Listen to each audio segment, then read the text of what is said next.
yo nací en Concordia en el año 90 y la verdad es que desde muy temprana edad, gracias a mis padres, ¿no? Fui como de alguna manera amasando una vocación, una inquietud por lo social, por lo cultural, por la otredad, por la diferencia, digamos, en nuestra sociedad, por las distintas formas de vivir que componen una sociedad. Entonces me fui desde muy temprana edad haciendo algunas preguntas que para mí fueron fundamentales y que, bueno, ya entrado el secundario las tenía como bastante masticadas y por suerte tuve la suerte de poder trabajar en Buenos Aires y poder estudiar en la UBA, en la Universidad de Buenos Aires, en la Facultad de Filosofía y Letras. Fui decidido a estudiar la carrera de Antropología y, bueno, ya desde el inicio de mi formación me involucré en lo que fue la agenda de investigación y como tenía bastante decidido que mis temas y mi vocación iban de la mano del desarrollo humano, ¿no? De la integración sociourbana, de trabajar en los contextos de pobreza, es un poco lo que me hierve la sangre. Así que, bueno, fui detrás de eso y muy contento por haber tenido esa gran oportunidad. Bien, bueno, qué interesante este recorrido, ¿no?, que contás y bueno, cómo se sembró, ¿no?, de tan pequeño esta vocación. ¿Influyó el hecho de ser concordiense, de pertenecer, ¿no?, a esta localidad y a la provincia de Entre Ríos por ahí en tu mirada sobre la cultura y las dinámicas sociales locales? Sí, definitivamente Concordia es una ciudad bastante singular en el mapa nacional, diría yo. Es una sociedad muy heterogénea en su composición socioeconómica, en su origen, digamos, migratorio. Ha tenido distintas corrientes migratorias, también ha tenido una historia pasada de mucha pujanza industrial, de mucha pujanza productiva. Es una ciudad que, por otro lado, a mí me gusta pensar, y ya desde chico lo decía, es una ciudad que tiene mucho diferencial de reconversión, ¿no? Porque a diferencia quizás siempre está ubicada entre las ciudades más pobres del país, pero quizás a diferencia de otros distritos, la ciudad de Concordia, bueno, es aledaña a la ruta del Mercosur, es frentista a la segunda ciudad de Uruguay, tiene el río, tiene recursos naturales y tiene a su gente, ¿no? Entonces fue una ciudad que, como vos bien decís, siempre me inquietó poder pensarla, me inquietó poder conocerla, recorrerla, trabajar con la gente. Así que, bueno, ese fue un poco el germen que me disparó a formarme en Buenos Aires y, bueno, hoy tener la oportunidad de estar trabajando en otras provincias, en Córdoba, también iniciando un proyecto en Ecuador, trabajando en mi ciudad, en Concordia, lo cual me pone muy orgulloso. Así que como consultor tengo esa suerte de estar acompañando muchos proyectos de transformación sociourbana, ¿no? Qué bueno, Danilo, que bueno, trabajando en tantos lugares, ¿no?, incluso en otros países, puedas seguir haciendo tu aporte a Concordia, a la localidad, desde tu formación, ¿no?, desde tu profesión. Contanos, si podés, brevemente, o lo que nos puedas compartir, en qué proyectos estás trabajando actualmente y, bueno, cómo desde la antropología abordás, ¿no?, las temáticas en las que estás trabajando. Bueno, sí, con mucho gusto, Marlene. Mirá, para mí la gran escuela fue arrancar con mi investigación y quedé, bueno, ahí a las puertas de CONICET cuando decidí que la investigación no era lo mío y me volqué a la gestión, pero todo mi proceso de investigación tuvo que ver con la reurbanización de la Villa 31, del barrio Padre Carlos Mujica, en el corazón de Retiro de la ciudad de Buenos Aires. Y bueno, tuve la verdad es que la suerte de entrar al equipo de gobierno, que en su momento inauguró una agenda que es muy reciente a nivel mundial, que tiene que ver justamente con la integración sociourbana, la integración de los enclaves de pobreza urbana a la ciudad formal. Y la verdad es que tuve la oportunidad de crecer en ese proyecto, terminé prácticamente en el equipo directivo. Fue un proyecto que la verdad es que estuvo apalancado por el Banco Mundial, por el BID. Ustedes piensen que en el barrio Mujica viven 50.000 personas, es un barrio de 72 hectáreas, en donde, bueno, el desafío que tuvimos y el desafío profesional que tuve yo como antropólogo fue justamente cómo trabajar con el otro, cómo entender lo que el otro tiene para aportarle a la ciudad. Pensemos en un barrio que tiene una cultura paraguaya, una cultura boliviana, una cultura peruana, una cultura nacional argentina, digo, es un país que respira un montón de multiculturalidad, perdón, Sí. En donde nosotros estábamos decididos a garantizar derechos como la vivienda, como el acceso a la educación.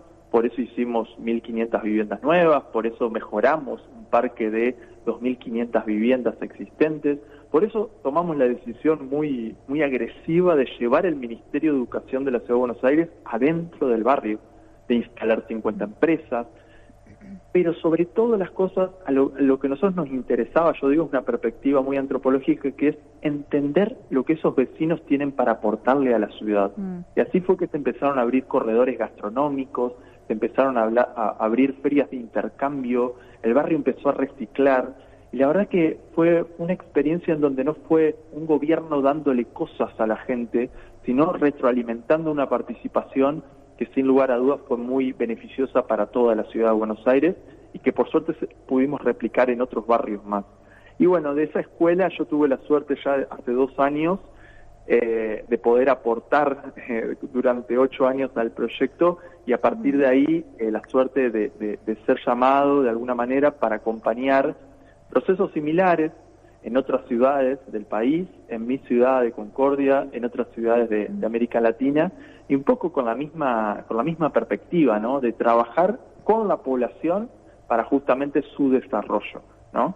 En esta cruzada que nos toca de garantizar derechos, pero por otro lado asumir responsabilidades cívicas, ¿no? En el respeto de la diversidad.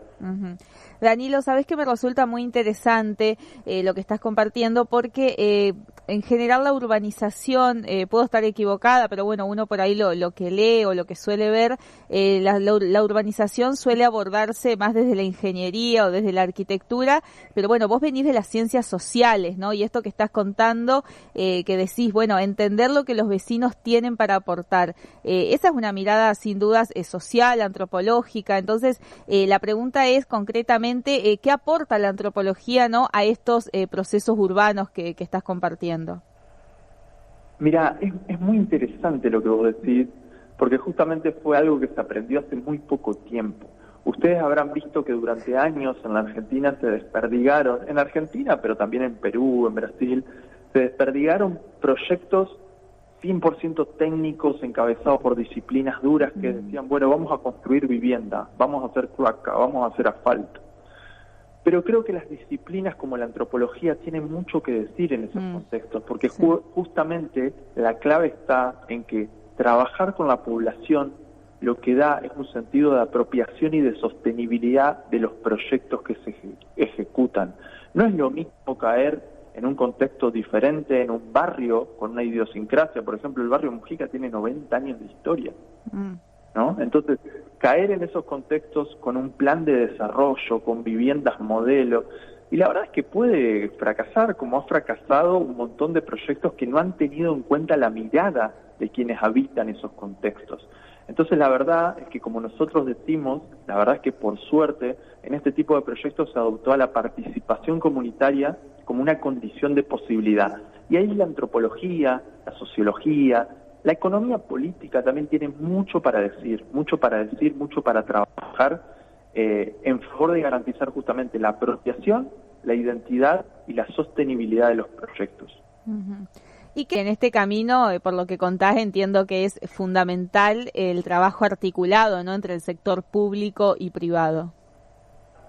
Mirá, recién dije, Marlene, que la participación es una condición de posibilidad, es decir, integrar la mirada del otro. Si nosotros negamos la agenda público-privada, no tenemos posibilidad de desarrollar ningún contexto de pobreza o de vulnerabilidad urbana. Realmente, como nos gusta decir o nos gusta pensar, la generación de riqueza viene del impulso del sector privado. Y en ese sentido nosotros desde la antropología un poco fomentamos ese entendimiento institucional, ¿no? Ese entendimiento de la autoridad, que también es una empresa, que también necesita, su rédito económico, su propaganda, etcétera, que viene a un contexto muy distinto. Te pongo un ejemplo concreto. Sí. Una de las cosas que nosotros hicimos desde una mirada antropológica fue, había 2 actores que estaban muy cerca históricamente, que eran los vecinos de Retiro, del barrio Mujica, y los vecinos de Puerto Madero, ¿no? Un contraste muy marcado. Y en Puerto Madero hay muchísimas empresas que después de la pandemia necesitaban que sus trabajadores vuelvan a las oficinas. Y para hacer eso, lo que necesitaban eran catering, ofrecerles catering a sus empleados. Nosotros trabajamos con vecinos que se cooperativizaron, empezaron a ofrecer almuerzos y empezaron a trabajar directamente con empresas de a 10 cuadras de sus casas, ¿no? De Puerto Madero. Entonces empezamos a generar una simbiosis público-privada en donde los protagonistas eran los vecinos y las empresas, y nosotros como Estado intermediario y haciendo puentes para que se conecten esas economías de desarrollo, ¿no? Y la verdad que como esas experiencias hay varias que hemos generado que creo que han potenciado muchísimo lo que hoy se conoce como el proyecto de reurbanización. Y priorizando también, se me viene a la mente este concepto, ¿no?, que se trabaja en la urbanización moderna de la ciudad de cercanía, de poder tener, no sé, a menos de 15 cuadras de tu hogar, bueno, los servicios, en este caso, bueno, contás 2 barrios totalmente diferentes, pero muy cercanos, que pudieron complementarse en lo laboral y en este proyecto que estás contando. Sí, es muy acertado lo que vos compartís, Marlene, porque hay una mirada muy histórica y muy sesgada y, si vos me permitís, un poco esquizofrénica, ¿no? Porque la ciudad formal, la ciudad pujante como la conocemos, necesita de resolver recursos que muchas veces lo resuelven los sectores populares, ¿no? Ahora bien, los queremos lejos, ¿no? Queremos que vivan en el tercer cordón del conurbano, que se tomen un tren, un colectivo para venir a trabajar, y no los queremos cerca. Entonces la verdad es que generar esa cercanía y esa integración con los nuevos desarrollos y pensar esto que vos traes de la ciudad de cercanía, la verdad es que fue un concepto fundamental para nosotros. Nosotros tuvimos la suerte de trabajar con grandes institutos como GEL, un instituto de arquitectura de Dinamarca, que la verdad es que nos trajo mucha novedad al respecto, y fue por eso que decidimos, acá hay que hacer escuela, hay que traer el Ministerio de Educación. Fíjate vos que esa decisión hizo que hoy por hoy entren al barrio 3.000 trabajadores y trabajadoras todos los días que tienen que resolver su almuerzo, que tienen que resolver su acceso, y eso genera una cercanía y una integración mucho más real. Lo mismo que con las empresas. Nosotros notamos que en 72 hectáreas no había una sola farmacia, Marlene. Mira. Entonces decidimos facilitarle a empresas farmacéuticas que se instalen, y no sabés cómo funcionan, porque naturalmente los vecinos necesitan resolver sus servicios, su necesidad. Lo mismo los cajeros. Yo no te cuento la cola que hay, por ejemplo, en Santander. Toda la fachada de la sucursal de Santander fue intervenida por un artista plástico del barrio, y eso fue espectacular. Generó una gran apropiación. Entonces los vecinos tenían beneficios al ser clientes de la sucursal del barrio Padre Mujica. Así, por ejemplo, también McDonald's, ¿no? Nosotros le dijimos a McDonald's, Arcos Dorados, ¿no? Dijimos, bueno, vengan a instalarse, pero de que del gerente para abajo sean todos empleados del barrio. Y hoy por hoy vos tenés a la gerenta de la sucursal, que es una vecina que recibió una vivienda y que hoy puede sostener los recursos y pagar sus impuestos a partir del trabajo que tiene. Entonces, la verdad que ese intercambio es fundamental para este tipo de proyectos de desarrollo. Creo que hay que ser muy creativos, hay que tomar los aprendizajes. Este tipo de agendas, poniéndolo en perspectiva histórica, son agendas que surgieron alrededor del año 2009, 2008, es decir, que tienen muy pocos años de existencia, este tipo de proyectos integrales. Y la verdad que hoy estar pudiendo trabajar en provincias como Córdoba, estar pudiendo trabajar en provincias, bueno, en mi ciudad, en Concordia, ahora abriendo algún proyecto en Ecuador, la verdad es que es muy interesante ver cómo se pueden tomar los aprendizajes, pero también se puede aprender de los contextos, de lo que los contextos tienen para dar. Y creo que ahí hay un trabajo interesante de no llevar ningún enlatado, sino entender qué funciona en cada lugar y cómo generar mecanismos de apropiación que garanticen la sostenibilidad de lo que uno vaya a hacer, ¿no? Entonces, la verdad que es un aprendizaje constante. Desde la antropología, ¿cómo se puede comprender esta identidad entrerriana y concordiense en lo particular? ¿Qué reflexión podés hacer? Bueno, mirá, hay una primera gran reflexión que es entender cómo se fueron componiendo sociedades como las de Concordia, ¿no? En donde, por ejemplo, tenemos un primer casco histórico de sectores medios, ¿no?